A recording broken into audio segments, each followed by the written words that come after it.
and welcome back to another video. We are excited, we are getting ready for the new year, we are ready to embrace this fun, exciting time, but it doesn't always feel like that. So today I'm going to talk about how you can get motivated, stay motivated and enjoy 2022 with everything that you want to achieve. So we have got 3 tips that are going to propel you to achieving all of your goals that you could possibly want to achieve in 2022.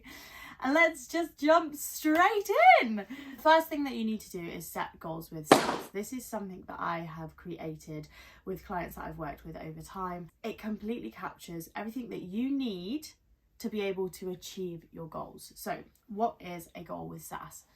Small, achievable, satisfying, sustainable. So let's break that down part by part. Small.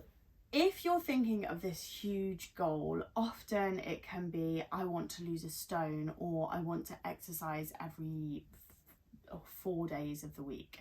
They are huge goals if you're not doing that at the moment.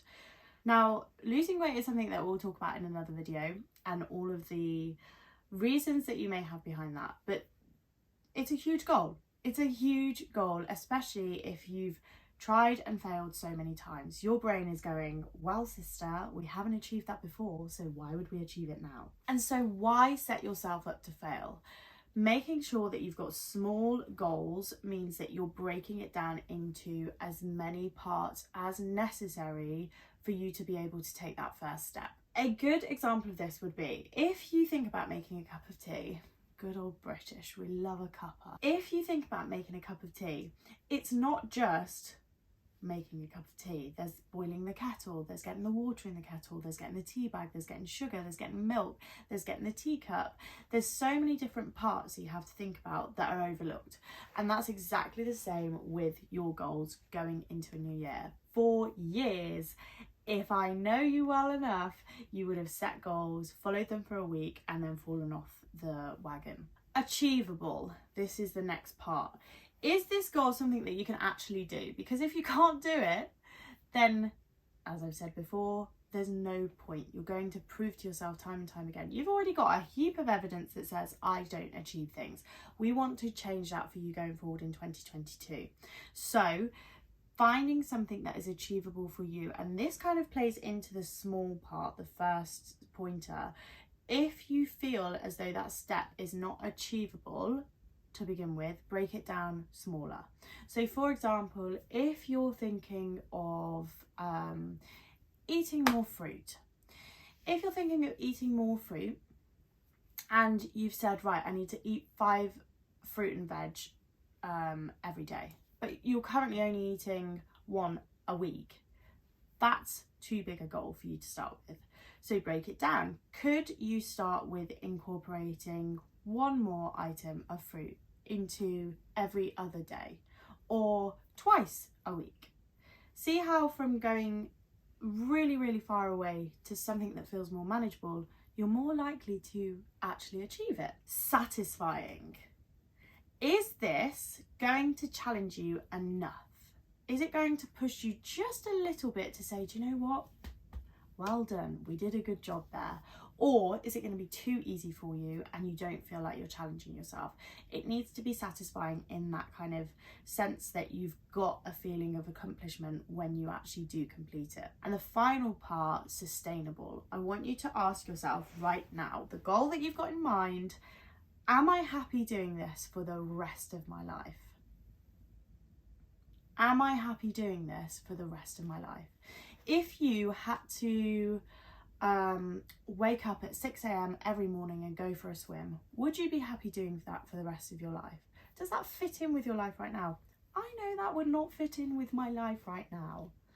So really think about, would you be happy doing that for the rest of your life? And that's going to give you a really good idea of whether it is sustainable. Because if something's not sustainable, you're not setting yourself up for success and you're going to fall off the wagon. Building motivation comes from seeing things, accomplishing things, building that evidence within your own mind that says, oh my God, I'm doing it really well, and giving yourself the pat on the back that you deserve.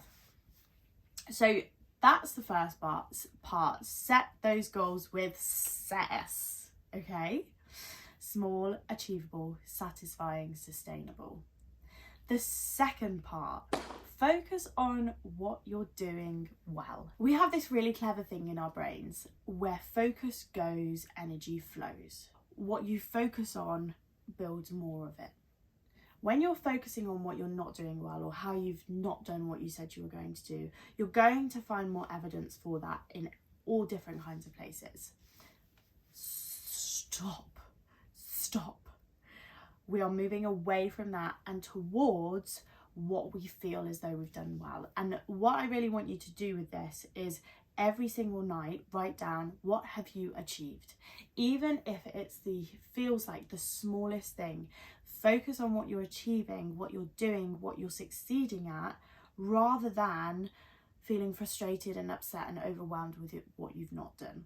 Because, as I say, this really clever part within our brain that looks for evidence and basically brain hacks our way through life means that if you're focusing on what you're doing well, you're going to see more of what you're doing well at, and it's going to motivate you even more so.